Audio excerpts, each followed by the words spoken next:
ମୁଁ କ'ଣ ଚାହେଁ?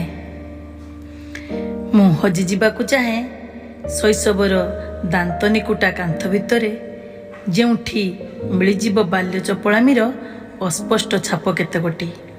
ନଡ଼ିଆ ସଢ଼େଇ ଓ ଭଙ୍ଗା ହାଣ୍ଡିରୁ କେତୋଟି ଏବେ ବି ମୋତେ ସେଠି ଝୁରି ହେଉଛନ୍ତି ଧୂଳିଘରର ପାରିବାରିକ ସମ୍ପର୍କୀୟ ସାଜି। ମୁଁ ଧାଇଁ ଯିବାକୁ ଚାହେଁ ପ୍ରାଥମିକ ବିଦ୍ୟାଳୟର ଚାରିକାନ୍ଥ ଭିତରକୁ, ଯେଉଁଠି ମୋ ଭଙ୍ଗା ସିଲଟର ଟିକେ ଟିକେ ଖଣ୍ଡମାନ ଏବେ ବି ମାଟି ଭିତରେ ଓଧାପୋତା ହୋଇ ରହିଥିବା ସମୟର ଚୋରାବାଲି ଭିତରେ ଯିଏକି ପରିଚୟ ବାଢ଼ିବ ତା ସହିତ ମୋ ସମ୍ପର୍କ ବିଷୟରେ।